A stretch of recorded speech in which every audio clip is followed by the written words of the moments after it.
Hello everyone, स्वागत है आप सभी का future nursing officer YouTube channel में। कम्युनिटी हेल्थ नर्सिंग की इस इम्पोर्टेंट क्लास के अंदर आप सभी का स्वागत है, जहां हम लोग आज डिस्कस करेंगे बहुत ही ज़्यादा इंपॉर्टेंट टॉपिक जो आपके यूनिवर्सिटी एग्जाम से लेके हर एक कंपटीशन एग्जाम के अंदर पूछा जाता है। क्वेश्चन लेवल ऑफ प्रिवेंशन से आपको एग्जाम्पल दिया हुआ होगा और आपको बताना होगा कि ये कौन सा लेवल का प्रिवेंशन है। तो प्रिवेंशन ऑफ लेवल से रिगार्डिंग हर एक डाउट हम लोग इस वीडियो के अंदर आपसे डिस्कस करेंगे और आपकी जो डाउट है वो क्लियर करने की कोशिश की जाएगी। तो आप वीडियो को स्टार्टिंग से लेकर लास्ट तक जरूर देखिएगा और चैनल को सब्सक्राइब नहीं कर रखा है तो चैनल को सब्सक्राइब जरूर कर लीजिएगा। तो यहाँ स्टार्ट करते हैं लेवल ऑफ प्रिवेंशन से। तो लेवल ऑफ प्रिवेंशन सभी को पता है, यहाँ पर 4 प्रकार का लेवल ऑफ प्रिवेंशन होता है, जिसके अंदर प्राइमोडियल, प्राइमरी और सेकेंडरी एंड टर्सरी 4 प्रकार का लेवल ऑफ प्रिवेंशन होता है। Primordial, primary, secondary and tertiary. तो सबसे पहले बात करते हैं कन्फ्यूजन जो आपको देखने को मिलता है, वो सबसे ज़्यादा कन्फ्यूजन होता है प्राइमोडियल एंड प्राइमरी। 2 टाइप्स के जो प्रिवेंशन है उनके अंदर आपको सबसे ज़्यादा कन्फ्यूजन देखने को मिलता है। तो प्राइमोडियल प्रिवेंशन की बात करें तो इसके अंदर क्या होता है, prevention of risk factors through the health education. इसके अंदर आपके क्या किया जाता है, जो रिस्क फैक्टर है उसको ही प्रिवेंट किया जाता है, यानी रिस्क फैक्टर को ही आपके प्रिवेंट किया जाता है। किसके थ्रू? हेल्थ एजुकेशन के थ्रू। वो किसके अंदर आता है? आपके प्राइमोडियल प्रिवेंशन। जैसे हाई रिस्क पॉपुलेशन जो एरिया होगा वो कहाँ होगा? प्राइमोडियल प्रिवेंशन वहाँ जरूरत होगी। इसके अलावा लाइफस्टाइल मॉडिफिकेशन किसके अंदर किसका एग्जांपल है? प्राइमोडियल प्रिवेंशन का लाइफस्टाइल मॉडिफिकेशन।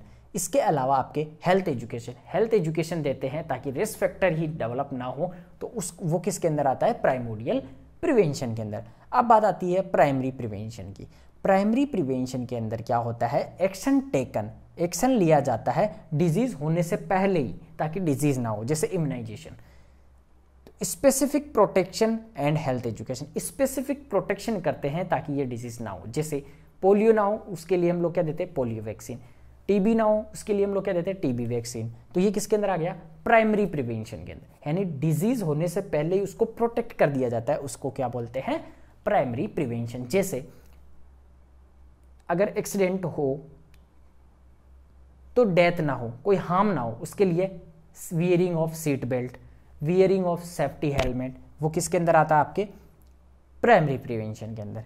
तो ये आपके प्राइमरी और प्राइमोडियल प्रिवेंशन हुआ। अब बात करते हैं नेक्स्ट हम लोग सेकेंडरी एंड टर्सरी प्रिवेंशन की।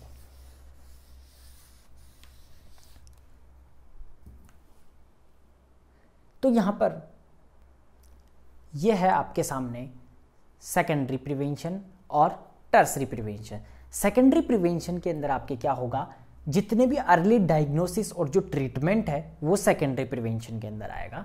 अर्ली डायग्नोसिस एंड ट्रीटमेंट, जितने भी डायग्नोसिस है और ट्रीटमेंट है वो किसके अंदर आएंगे? आपके सेकेंडरी प्रिवेंशन के अंदर। अर्ली डायग्नोसिस एंड ट्रीटमेंट, जैसे कि यहाँ पर स्क्रीनिंग के अंदर क्या है? जैसे कि स्कूल हेल्थ एग्जामिनेशन। एग्जाम्पल की बात करें, स्क्रीनिंग कर रहे हैं, जैसे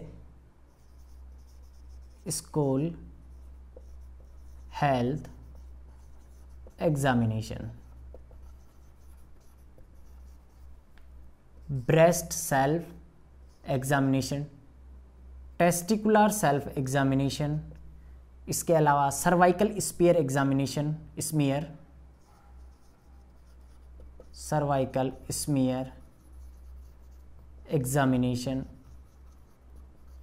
जितने भी एग्जामिनेशन है वो किसके अंदर आएंगे आपके? या स्क्रीनिंग है सेकेंडरी प्रिवेंशन के अंदर आएंगे।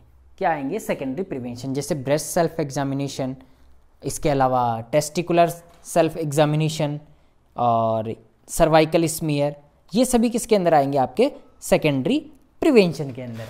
अब बात आती है stop to progress of disease, यानी प्रिवेंशन कर लिया, अब स्टॉप करना है प्रोग्रेस ऑफ डिजीज। अगर डिजीज हो गई है तो उसको प्रोग्रेस को स्टॉप करना है, तो वो भी किसके अंदर आएगा? आपके सेकेंडरी प्रिवेंशन के अंदर।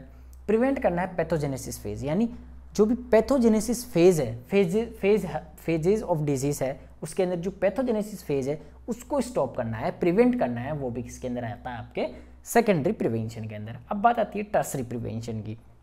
तो टर्सरी प्रिवेंशन एक लास्ट टाइप का प्रिवेंशन है जिसके अंदर डिसेबिलिटी लिमिटेशन हो जाती है, यानी आपकी जो लिमिटेशंस है, डिसेबिलिटी, यानी आप कोई भी काम को नहीं कर पाते हैं। जैसे आपका हाथ कट गया, आपका पैर कट गया, तो उससे एम्पुटेशन हो गया, तो उस सिचुएशन के क्या अंदर क्या होगा आपका टर्सरी प्रिवेंशन होगा। तो उसके अंदर आपके क्या होगा रिस्टोरेशन ऑफ हेल्थ, हेल्थ को क्या किया जाता है रीस्टोर किया जाता है। जैसे कि अगर किसी का पैर दोनों कट गए तो उसको अपनी लाइफ जीने के लिए क्या किया जाता है, उसको ऐसा ही काम सिखाया जाता है कि वो अपना लाइफ को एंजॉय कर सके, पूरा लाइफ सर्वाइव कर सके। तो उस सिचुएशन के अंदर हम लोग क्या करते हैं टर्सरी प्रिवेंशन करते हैं।